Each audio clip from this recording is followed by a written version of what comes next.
This just in. The judge has concluded on the case of the Smith family versus Dr. Roberg and Dr. Johnson. Both the defendant and plaintiff have presented their cases, and now the family has heard a final decision. For those just tuning in, let's break down the crux of this case and bring some of the key stakeholders onto our evening show to get a better appreciation of the complexity of such cases.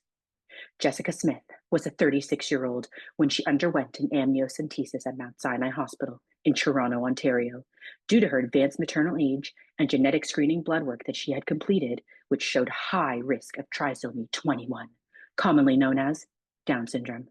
She was 25 weeks at the time. She had consultation with the physician, Dr. Roberg, who briefly explained the amniocentesis procedure and had her sign the standard consent form, which mentioned the general risks such as infection, bleeding, preterm labor, and fetal injury. He explained that amniocentesis includes a needle going through the abdominal wall, through the uterus, and into the amniotic sac to collect a sample of amniotic fluid to send for analysis, all while the pregnant patient is awake and with minimal analgesia. At the time of the procedure, it was performed by the resident Dr. Johnson. Later that day, Miss Smith's water broke. She had a preterm delivery at 25 weeks and 3 days, and then later, at the age of 2, her son was diagnosed with spastic cerebral palsy. The Smith parents decide to sue the doctors and hospital involved with the amniocentesis. As they state, they were not appropriately informed of the risk of the amniocentesis, nor of the implications of a preterm delivery.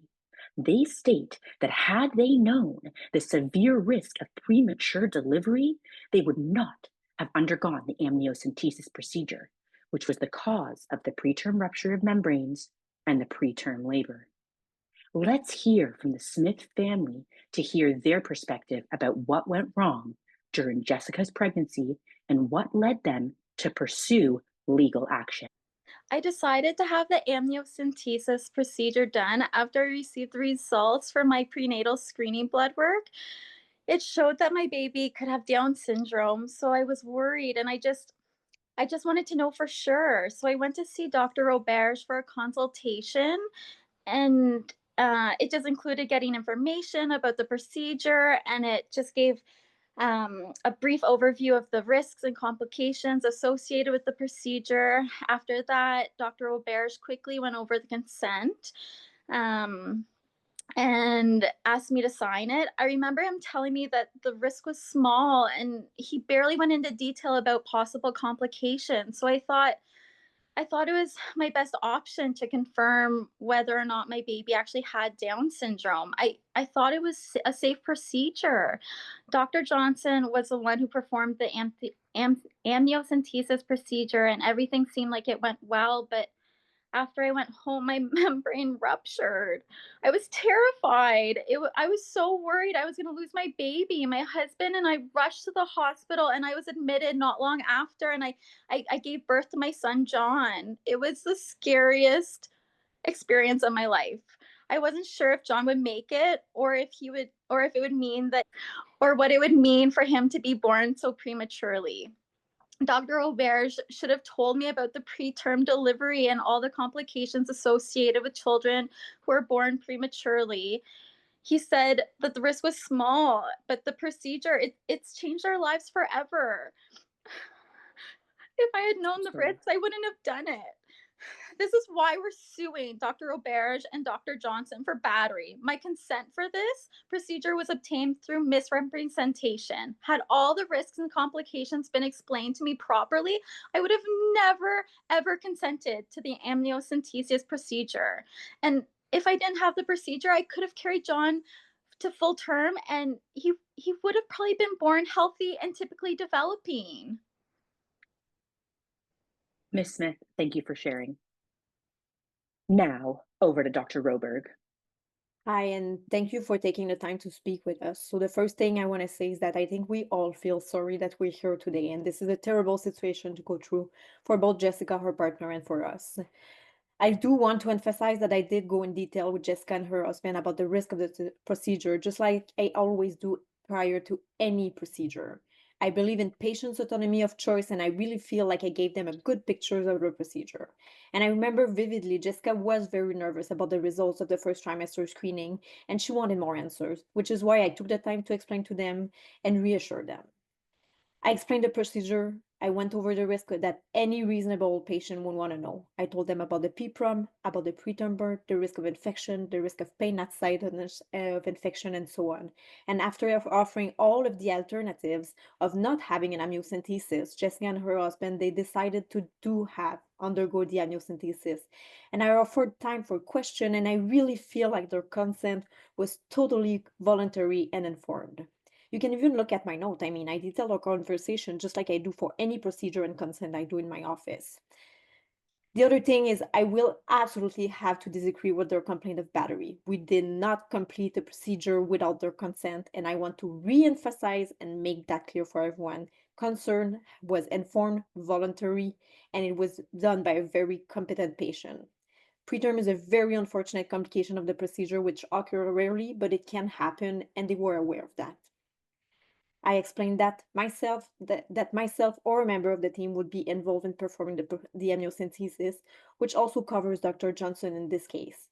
They came into a tertiary care center, and they know very well that this involved being care for learners. It's a routine for me to review this information, and then I provide them with the consent form to sign in the office ahead of time of the procedure. This was the best option for them, in my opinion, and they wanted more answer. So I provide them with the information they needed to make the informed choice themselves, knowing the risk associated with it. Thank you for that, Dr. Roberg. And Dr. Johnson, do you have anything you'd like to add? Dr. Johnson, are you on the Yes. line? Oh, there we go. Thank you. Sorry. First, I just want to say that I deeply sympathize with the patient and her family. No physician ever wants to see these complications arise from a procedure, and I feel horribly that they have faced this difficult situation. The consent was received by the patient in the office by my supervisor, Dr. Roberge. In a busy clinical setting, it is a common practice for the staff doctor to take the lead in these conversations with our patients. I assume that she explained the procedure, the material and unusual risks associated, and provided the patient time to ask questions and be provided with appropriate answers, and I had no reason to believe that anything had been overlooked. When the patient presented on the morning of the procedure, she did not ask any questions before or during the procedure, and her consent was implied because she laid down on the procedure table and she allowed me to prepare her for and perform the procedure. If she had expressed concerns or hesitations, I would have absolutely stopped and clarified before proceeding, but there was no indication that she was uncertain or had any questions. I performed the procedure in accordance with the standard practice. Unfortunately, the preterm premature rupture of membranes is a known complication that can occur. I understand the challenges the family is facing, and I wish that the outcome had been different. Hi, I'm Carrie, and I'm doing my master's in quality health improvement at Queen's University. It's been an incredible journey, and you love quality and healthcare safety. You should totally submit your application now. Use this QR code and submit your application today. Let's meet Mr. Adam. He is the hospital representative to discuss the position on the matter. Let's hear what they have to say. Mr. Adams, hello. Thank you for joining us. We would like to hear from you about the hospital's position in this case. Oh, thank you very much for taking me on board. And first of all, on a personal account, my sympathies with Jessica. But because I'm representing my hospital, the hospital maintains that it should not be held responsible for the actions of the medical staff who was involved in this case. Our argument is based on a number of key elements, mainly vicarious liability and the responsibility of the physician, resident, and the supporting staff. Let's make it very clear from the very beginning. The hospital role is to provide infrastructure where training is provided. But the hospital is not directly responsible for the individual decisions by the medical staff outside of their direct supervision. So according to your statement, it seems that the hospital is not liable for the preterm delivery or the subsequent complications. I would say you're right. The attending physician and residents were operating in their own professional capacities. The resident in question, even though he was still in training, had reached a higher level of competency at the time of execution of procedure.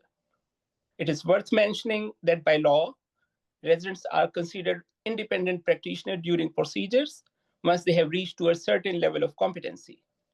The hospital role of providing infrastructure for achieving that level of competency was fulfilled, and the hospital is not at fault if a resident is found to fail to obtain the informed consent. But what about the staff involved? The plaintiff's side suggests that there was a lack of proper supervision. Isn't it reflecting a failure in the hospital's responsibility? The hospital, okay, let me make it this way. The role of supervisor was to support and oversight the resident performance. But in this case, they were not directly responsible to ensure that informed consent to be obtained.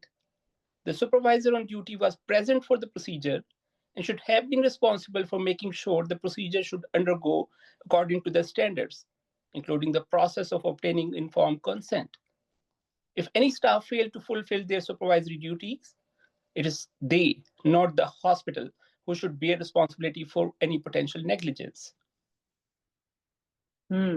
So the hospital maintains that it is not vicariously liable for the actions of its resident or staff in this case, correct? Right. Interesting. Well, thank you for your time and providing your insight today. It appears the hospital has a clear position on the case, and we will be following the outcomes very closely. Thank you very much. We have just been informed that we have obtained a clip of Judge Lopez's verdict. We are pleased to say that we can share it with you to gain insights into the reasons for her decision. Roll the clip. The court is satisfied, having considered the totality of evidence called at trial, that the plaintiffs have established on a balance of probabilities that but for Dr. Roberge and Dr. Johnson's failure to meet the standard of care of an obstetrician and a third-year resident in terms of their duty of disclosure, although they did go over the risk of the procedure, the implications of a preterm delivery at 25 weeks were never explored with Jessica and her partner. But for this, Jessica Smith would not have consented to the amniocentesis and would likely have had a full-term delivery of a child free from cerebral palsy. Given that this court has concluded with testimony from expert witnesses that standard of care would have included an expanded explanation of the implications of preterm delivery at 25 weeks, Doctors Roberge and Johnson did not meet the standard of care. The court has concluded that but for this failure, Jessica Smith would have had a healthy child, and therefore the plaintiffs are entitled to damages. Having reviewed the circumstances in this case and having considered all analogous cases, the court concludes that the following non-pecuniary damages for pain and suffering, as well as emotional distress in the amount of $50,000 to John Smith and $20,000 to Mr. and Mrs. Smith are awarded. Having considered the totality of evidence called at trial and applying the approach outlined, the court makes the following findings with respect to pecuniary damages for future care, support programs, renovation of housing to aid accessibility, medications, loss of future income for Mr. and Mrs. Smith, and so on. The court concludes that these damages are appropriate for the total amount of $3.5 million. These damages will be split based on our percentage of liability. This court finds that Dr. Roberge is 70% liable and Dr. Johnson is 30% liable. Wow, what a verdict. We have reached out to Judge Lopez for comment and will ensure to update our viewers if we hear back. Now over to the other side of the room. We have the plaintiff's lawyer here with us, and I know we haven't had long with the verdict, but please give us your initial thoughts. Are you happy with the outcome of the trial? Thanks for having us. The assessments of damages in this case must reflect the existing condition and future prospects for John Smith. John, as we know, has spastic cerebral palsy and will be significantly handicapped for the remainder of his life and remain dependent past the age of majority. And the judge seems to have agreed with us. The main goal of this suit was to help my clients recoup costs of future care, and we feel that we have achieved that. And we are indeed very satisfied with the verdict. All right, well, there you have it. Parents and legal team satisfied with the hot off the press judgment in the Smith versus Roberge case. This landmark decision handed down moments ago by Judge Lopez, finding both Dr. Roberge and Johnson negligent, certainly leave its mark on the Canadian legal system. That's all for tonight. Thank you for joining me.